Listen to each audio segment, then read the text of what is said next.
5월 11일 방송을 시작하겠습니다. CME 페드워치에서 6월 기준금리 동결 가능성은 85.8%. 중요한 말이 나오고 있습니다. 6월 금리 인상 동결, 즉 중단 발표가 85.8%에 이르르고 있다. 시간이 가면 갈수록 이 확률은 높아질 것으로 보입니다. 자, 그러면 6월 FOMC 며칠 남았을까요? 6월 14일입니다. 대략 한 달 정도 남았죠. 미국의 CPI가 발표되었는데 소비자 물가지수가 4.9% 상승, 상승률 2년 만에 최저, 4월 지수 10개월째 상승세 둔화, 다음 달 금리 동결 과측에 힘이 실리고 있다. 연준 일각에서는 긴축 기조를 유지해야 된다. 금리 인상 중단 발표와 함께 고금리를 상당 기간 유지해야 된다는 그런 관측이 있었고요. 또 다른 부분에선 CME 페드워치에선 6월에 금리 동결을 하고 9월 금리 인하 전망이 강화되고 있다. CME 페드워치의 얘기입니다. 자, 만약에 이렇게 된다고 한다면 어떻게 될까요? 6월, 7월, 8월, 9월 FOMC 전까지 미친 듯이 한 폭발적인 상승, 9월 이후에는 굉장히 조심해야 되겠죠. 이때는 엄청난 폭등이 나올 거예요. 만약에 이렇게 된다고 한다면. 그러나 이 기조는 조금 더 이어질 확률이 높다. 2024년 플러스 마이너스 알파일 것 같은데요. 조금 더 시간은 딜레이 되지 않을까 그런 생각을 해봅니다. 그럼 중요한 부분을 짚어볼까요? 4월 CPI 상승률 4.9%, 10개월 연속 하락해 2년 내 최저. 이미 예상되어 있던 부분이었죠. 지난 방송을 통해서 꾸준히 언급을 드려왔습니다. 대부분의 원자재 가격, 비철 금속을 비롯해서 원유와 대부분의 원자재 가격이 하락해 있다. 이미 원자재 가격이 하락했다는 거는요. 수출입 물가지수, 생산자 물가지수, 그리고 마지막에 소비자, CPI가 하락하게 된다. 가장 선행 지표이죠. 얘가 꺾였기 때문에 이 부분은 당연한 부분입니다. 이거와 함께 6월 FOMC 금리 인상 중단 발표. 첫 번째. 두 번째, 이거와 맞물리는 우크라이나 합의. 요게 정말 중요하겠죠. 요게 같이 나타나야 될 텐데요. 그 부분이 진행된다면 어떻게 될까요? 자, 제가 나스닥의 일봉 차트를 갖고 왔어요. 매크로를 먼저 정리하고 가죠. 지금 매물대에 딱 막혀 있죠? 자, 바닥을 딱 찍고 쌍저점을 찍고 지금 에너지가 응축되면서 돌파 직전입니다. 이거는 월봉으로 보게 되면 한눈에 더 잘 보여요. 그죠? 한눈에 보이죠? 여기 딱 막혀 있죠? 매물대 여기입니다. 월봉 기준 매물대가 여기고요. 주봉으로 또 한번 볼게요. 주봉으로 봐도 이제 매물대 딱 돌파 직전이죠. 나 갈래 하고 있습니다. 자, 이제 터지기 직전인데 왔다 갔다 하겠죠? 어느 기준점이 되면 터질 거예요. 1번 라인, 2번 라인.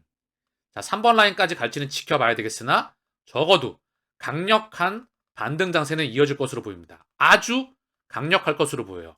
2024년 퍼펙트 스톰을 앞두고 마지막 불꽃으로 보일 것으로 생각됩니다. 화려하겠죠. 그리고 코인 시장으로 돌아오겠습니다. 마찬가지로 비트코인 또한 눈치를 보고 있죠. 여기 딱 막혀서 나스닥과 비슷한 화면입니다. 나스닥보단 반등폭이 크죠. 왜냐하면 코인은 아직까지 시장 변동성이 더 크니까 오히려 그걸 즐기시기를 바랍니다. 아직까지 정확한 제도안과 규격안이 안 나왔기 때문에 강력한 반등폭이 있는 겁니다. 세금이 걷어지게 되겠고요. 규격이 나올 것이고요. 상품과 증권에 대한 그런 시스템이 나올 겁니다. 중요한 건 이 기준점. 여기 앞두고 나서 여기 돌파가 아주 강력하게 이어질 거예요. 2번 라인은 무난할 것으로 보이고요. 3번 라인이 잘하면 돌파가 나올 수도 있겠지만 그 부분은 다시 한번 언급을 드릴게요. 여기 라인은 무난하게 돌파가 나옵니다. 이미 1번 라인은 돌파를 했어요. 그 다음 2번 라인도 무난할 것으로 보여져요. 3번 라인은 지켜봐야 될 것 같지만 이제 6월이 매우 중요한 기준점이 될 것 같습니다. 금리 인상 중단 발표. 그리고 그동안에 억눌려 왔던 장세에 대한 부분. 이 선수들이 들어왔던 부분 있잖아요. 이게 조금 더 강력하게 터질 것으로 사료가 됩니다. 마지막엔 개인들이 들어오겠죠. 자, 이더리움의 가격 또한 245만원, 250만원 금방이죠. 얘는 1번 라인, 여기 라인에서 딱 지지를 받고 있어요. 여기 이동평균선과 함께 싸우고 있는데요. 여기서 응축하다가 터질 것으로 사료가 됩니다. 제가 계속 언급을 드렸어요. 탐욕의 시간이 다가온다. 지금 개인 투자자들을 상당히 많이 힘들게 했죠. 많은 개인 투자자들이 포기하고 이탈해 있습니다. 전열을 가다듬고 아마 거래량이 터지면서 이제 본격적인 탐욕의 시간이 나올 것으로 사료가 돼요. 자, 그러면 알트의 시간이 다가오겠죠. 자, XRP 575원입니다. 얘 또한 소송에 대한 부분이 마무리가 져줘야 돼요. 그래야 얘는 찐 상승을 할 수가 있습니다. 불확실성이 제거가 되고, 그리고 본격적인 코인에 대한 규격이 나오게 되겠죠. 그리고 따라오는 비트코인 현물 ETF. 결국 매크로 이슈는 두 가지가 있습니다. 금리 인상 중단 발표. 이게 한 달 남짓 남았죠. 두 번째, 우크라이나 합의. 그러면 시장은 미칠 듯한 폭발입니다. 불꽃이 나오게 되겠죠.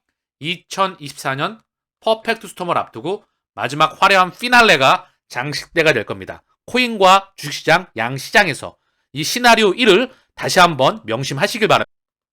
전 리플 이사 맷 해밀턴입니다. 엘살바도르의 XRP로 전환을 촉구한다.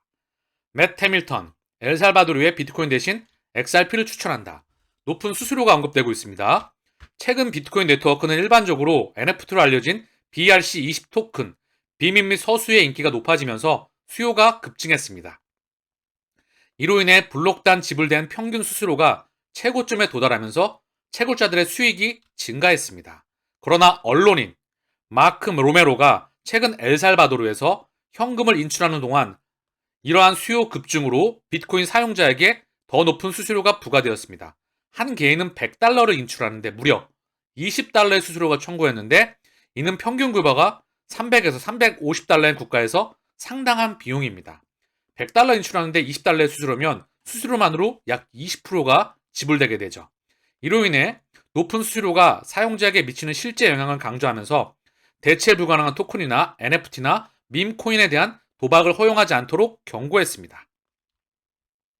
로머러의 트윗에 대해 리플의 전 개발자, 관계이사인 맷 해밀턴은 XRP 및 XRP 레저와 같이 이러한 목적에 더 적합한 기술을 사용할 것을 제안했습니다. 그는 비트코인의 한계와 광범위한 사용에 대해 화를 내는 것은 누구에게도 도움이 되지 않는다고 주장합니다. 자, 엘살바도르는 2021년 가을에 비트코인을 국가통화로 인정하고 예산을 적극적으로 투자하기 시작했죠. 그 결과 비트코인 합법화 이후 베트남 관광이 95% 성장했습니다.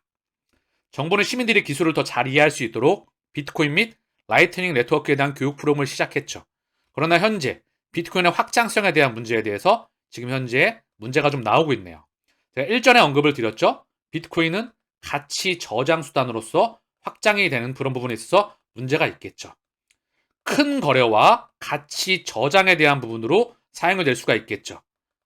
비트코인 디지털 금이다. 얘가 국가 통화로 사용되기에는 사실 수수료나 그리고 현재 이런 부분에서 확장성에서 문제가 나온다. 라이트닝 네트워크가 도입되었다고 하나 제가 일전에 언급을 드렸지만 배기량이 좀 작은 소형차가 있다고 합시다. 소형차에 맞는 엔진 배기량이 실리겠죠. 근데 차체가 작고 플랫폼도 견뎌내기 힘든데 이 소형차에다가 엄청난 기통에 10,000cc, 5,000cc가 넘어가는 10,000cc, 20,000cc, 30,000cc 계속 확장이 되겠죠? 이걸 실어내게 된다면 소형차가 처음에는 견디다가 이 플랫폼과 바디가 빠그러지겠죠. 저는 그 일환으로 보고 있다. 결국 애초에 탄생부터 금융 시스템에 대한 설계와 확장으로 블록체인이 구성이 되어야 된다. 그래서 그 확장성에 있어서 많은 의미를 내포하는 기사인 것 같습니다. XRP 가격은 대규모 펌프 전에 마지막 덤프를 준비하고 있습니까? 이유는 다음과 같습니다. 자, 에그리 크립토님께서 패턴, 기술적으로 차트에 대한 패턴 분석을 하고 계시는데요. 지금 XRP 가격이 다시 기고 있죠. 엄청난 폭등 전에 다시 한번 가격이 하락하고 에너지가 응축되고 있다. 우리는 그 시기를 기다리고 있다. 결국은 에너지가 응축되다가 터지죠. 1번, 2번, 3번째 터지는 위치대에 들어와 있다. 제 기준으로는 2023년이 가상자산 제도의 원년화입니다. 그 규격이 나와야 되겠죠. 그래야 2023년 퍼펙트 스톰, 금융 시스템이 박살이 나고 여기에 그 다음 새로운 혈관을 깔아놓고 자금을 유동성을 공급해 줄 수가 있겠죠. 그렇기에 소송이 나와야만 됩니다. 그 기준에서 봤었을 때 현재 마지막 가격이 상승 전에 에너지를 응축하고 있다라고 언급하고 있습니다. 그 이유는 당연히 이제 소송에 대한 방향성이 나와야 되겠죠. XRP 애호가들과 함께 암호화폐 부분은 현재 장기간의 법정 싸움에서 해결을 기다리고 있죠. 그 규격이 나와야만 합니다. 미국 하원 금융서비스위원장 CFTC에 더 많은 권한 부여해야 의회 조치를 촉구한다. 미국 하원 금융서비스위원장이 합동청문위원회에 참석해서 미국 SEC는 브로커 딜러 및 증권거래소에 대한 규정을 수정해야 한다. 그는 상품선물거래위원회 CFTC에 더 많은 권한을 부여해야 한다. 올해 안에 암호화폐 법안을 긴급 통과시켜야 한다. CFTC와 SEC만으로는 불가능하며 의회가 조치를 취해야 한다는 게 그의 주장이다. 미국 하원 금융농업위원회 암호화폐 규제 공동청문회위원회 개최가 되었다는 소식이죠. 자, 계속해서 미국에서도 의회에서 현재 이런 이야기가 압박되고 있습니다. 차분하게 기다려 보시죠. 개인 암호화폐 내역 확인 가능, EU 회원국 만장일치 동의, 암호화폐와 일부 NFT 내역 포함한다. 과세 대상 자산 해외 유출도 봉쇄한다. 자, 유럽은 그 규제가 나오는 것 같습니다. 이제 통제의 세상으로 가는 것 같네요. 이미 유럽은 통화 정책이나 재정 정책에 있어서 이미 막바지에 이르렀어요.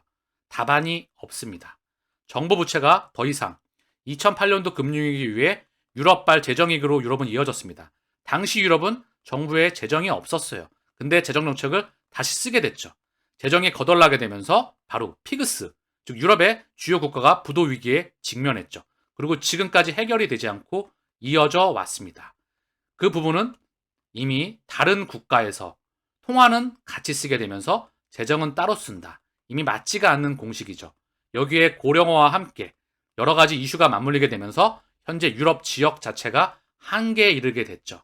결국 유럽에서 이제 새로운 CBDC의 도입과 함께 규제가 도입되면서 세계 최초의 코인 법안이 만들어졌습니다. 그리고 그게 시행되는 그 그림이 나오고 있다는 거죠. 유럽이 먼저 치고 나가고 중국도 치고 나가고 있습니다. 미국도 이제 따라와야 되겠지요. 의회에서 연일 촉구가 되고 있네요. 우리가 기다릴 만한 충분한 명분이 있습니다. 비트코인 지지자는 비트보이, 벤 암스트롱 이분이에요. XRP 100만 잔자가 되기 위해 이동한다고 조롱합니다. 이 기사가 핵심은 아니고요. 제가 보고 싶어하는 부분은요. 2025년까지 100만 잔자가 되려면 비트보이는 XRP 애호가가 최소 15만 XRP를 보유해야 하며 단위 가격은 6.75달러에 달한다고 제안했습니다. 자, 이게 핵심이죠. 자, 가격만 참고할 뿐이고요. 100만 장자가 되기 위해 2025년까지 얼마 남지도 않았어요. 지금이 2023년이죠. 15만 XRP 가격은 6.75입니다. 6.75달러. 자, 그러면 2025년도까지 가격이 더 간다면 앞으로 2025년을 넘어서 2030년까지 이 가격을 넘어서 훨씬 많이 가게 된다면 이 가격보다 수량은 더 적어도 되겠지요. 이것보다 더 많으면 좋겠지요. 중요한 건 지금 가격이 떨어져 있기 때문에 이 펀더멘탈에 대한 값어치를 XRP에 대한 값어치를 확신하시는 분들은 이 지루한 박스권 장세, 사람이 진이 떨어지게 만드는 이 박스권 장세에 있을 때 열심히 개수를 모아가시길 바랍니다. 어느 순간은 가격이 우주선 폭발하게 되면서 아무도 탑승할 수가 없겠죠. 그때는 기다린, 지금까지 리또 속을 참아내며 기다린 사람의 영역이 되겠지요. 자, 오늘 방송은 여기서 마치겠습니다. 감사합니다.